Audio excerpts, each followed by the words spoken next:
Hello అండి, నా పేరు doctor P V Satyanarayanamurthy. I'm a consultant spine surgeon at Citizen Hospitals Nallagandla. నాకు వచ్చే మోస్ట్ ఆఫ్ ద ఓపీడీ ప్రాక్టీస్లో ద మోస్ట్ కామన్ థింగ్ ఏంటంటే నడుము నొప్పి ఇన్ ద సెన్స్ ఇక్కడ ఈ మధ్య కాలంలో ఎక్కువ ఏంటంటే ఈ young population like between 25 to 45 వాళ్ళు ఎక్కువ వస్తున్నారు. ఈ ఏజ్ గ్రూప్ వాళ్ళకి most of the spine issues ఏంటంటే వాట్ వి అబ్జర్వ్స్ మోస్ట్లీ ఈ వెన్నుపూస ఎముకల మధ్యలో డిస్క్ అరుగుదల ఉంటుంది. దాన్నే స్పాండైలోసిస్ అంటాం. ఈ లంబార్ స్పాండైలోసిస్ అనేది వెరీ వెరీ కామన్గా ఉంటుంది. ఈ లంబార్ స్పాండైలోసిస్ అంటే ఏంటంటే డీజనరేటివ్ డిస్క్ డిజీజ్. అంటే వెన్నుపూస ఎముకల మధ్యలో డిస్క్ అరిగిపోతే ఈ అరిగిన డిస్క్ వల్ల ఎముకల మధ్యలో కదలిక ఎక్కువై వాళ్ళకి నడుము భాగంలో నొప్పి ఎక్కువ వస్తూ ఉంటుంది. అండ్ మీరు చాలామంది చూస్తారు, నాకు స్పాండిలోసిస్ ఉంది అంటూ ఉంటారు జనాలు. స్పాండిలోసిస్ అనేది ఒక జబ్బు కాదండి, అది వయసులో వచ్చే మార్పు. డిస్క్ అరుగుదలని స్పాండిలోసిస్ అంటాం. అందుకని ఈ స్పాండిలోసిస్ మనకి నడుములైనా ఉండొచ్చు, లేకపోతే మెడలో అయినా ఉండొచ్చు. మెడలో దాన్నేమో సర్వైకల్ స్పాండిలోసిస్ అంటాం, నడుము దాన్ని లంబార్ స్పాండిలోసిస్ అంటాం. దీనికి ఎట్లా మేనేజ్మెంట్ విషయాలు రకరకాలుగా ఉంటాయి. Usually most of the times only నడుము నొప్పే వాళ్ళ మెయిన్ ఇబ్బంది అనుకోండి, వాళ్ళ management mostly medical management in the sense medicines వాడడం. కానీ అయితే mostly first and foremost is exercises and life style management. బేసికల్ ఎక్సర్సైజ్ అంటే మన ఫిజియోథెరపీ డిపార్ట్మెంట్కి వాళ్ళ దగ్గరికి వెళ్తే వాళ్ళు నడుముకు కానీ మెడకు కానీ సంబంధించిన ఎక్సర్సైజ్ నేర్పిస్తారు. ఎక్సర్సైజ్ క్రమం తప్పకుండా చేసుకుంటూ ఉండాలి.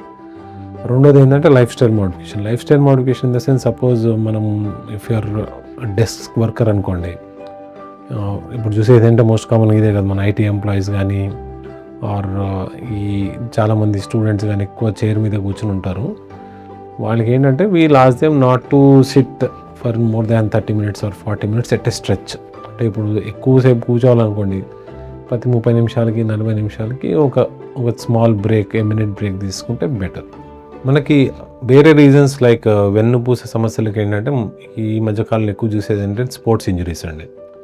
స్పోర్ట్స్ ఇంజరీస్ అంటే ఫస్ట్ అండ్ ఫార్మోస్ట్ ఏంటంటే young people or youngsters who are more into gym. ఎక్కువ మంది చూస్తున్నారు, ఫిట్నెస్ ఫ్రీక్స్ అయిపోతున్నారు ఈ మధ్య అందరూ. జిమ్మింగ్ ఇంజరీస్ కూడా చాలా కామన్గా ఉంటాయి. ఇన్ ద సెన్స్ వాళ్ళు ఏంటంటే అన్ప్రొఫెషనల్ ట్రైనర్స్ దగ్గరికి వెళ్ళడమో, లేకపోతే or not trained gym trainers ఉంటారు. కొంతమంది ట్రైనింగ్ ఉండదు వాళ్ళకు కూడా, బేసికల్ వాళ్ళకే ఉన్న ట్రైనింగ్.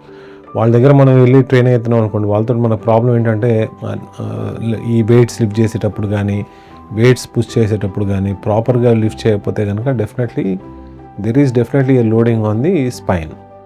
ఈ స్పైన్ లోడింగ్ తోటి ఏమవుతుందంటే ఇద్దరు మెడలో కానీ నడుములో కానీ ఈ healthy disc also starts degenerating. In the sense మన మామూలుగా నార్మల్గా ఉన్న డిస్క్ చిన్న ఇంజురీ తోటి ఆ డిస్క్ చుట్టూ ఉన్న పొర ఒకటి టేర్ అయిపోయింది అనుకోండి, దానిలో యాన్యులర్ టేర్ అంటాం. దాంతో ఏంటంటే ఈ డిస్క్ డిజనరేషన్ అనేది స్టార్ట్ అయిపోతుంది.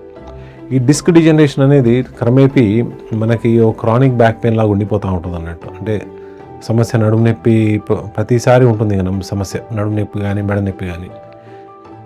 ఈ డిస్క్ డీజనరేట్ అయిపోయింది అనుకోండి కంప్లీట్గా, and it is more prone for injuries. అంటే ఈ డీజనరేట్ అయిపోయిన డిస్క్ ప్రతిసారి ఏంటంటే ఆ లోడింగ్కి గురైనప్పుడు, అంటే వెన్నుపూసకి లోడ్ అయినప్పుడు అది తీసుకోలేదు ఎక్కువ లోడ్. అందుకని సపోజ్ ఈ డిస్క్ డీజనరేట్ అయిపోయిన వాళ్ళు ఏదైనా సడన్ బెండింగ్ మూమెంట్ కానీ, సడన్ వెయిట్ లిఫ్టింగ్ చేయడం కానీ జరిగితే ఆ డిస్క్ లోపల ఉన్న పదార్థం, అంటే న్యూక్లియస్ అంటాం, న్యూక్లియస్ పల్పోసిస్ అంటాం. ఆ న్యూక్లియస్ పల్పోసిస్ బయటికి పాపౌట్ అయిపోయి ఈ వెన్నుపూస ఎముకల మధ్యలో వెళ్ళే నరాన్ని ప్రెస్ చేస్తుంది అన్నట్టు. దానివల్ల మనకి ఏంటంటే ఈ కాలు నొప్పి రావడం కానీ, ఈ చేయి నొప్పి రావడం కానీ జరుగుతూ ఉంటుంది. ఈ కాలు లాగడాన్ని మనం సయాటికా అంటాం అన్నట్టు. సో అందుకనే ఈ స్పోర్ట్స్ ఇంజరీస్ జిమ్కి వెళ్ళే వాళ్ళ పిల్లలు చెప్తాం అన్నట్టు, మాకు very common, at least we see 1 patient a day who had a gym injury. So వాళ్ళకి ఏంటంటే ప్రాపర్గా if you go to a gym you should have a proper trainer. You cannot just lift weights as you like. Most కామన్గా చూసేది ఏంటంటే dead weight అనేది dead lift అంటాం, not dead lift అనేది వెన్నుపూసకి చూసుకుంటే it's one of the best exercise to do, but if improperly done it is the worst exercise to have.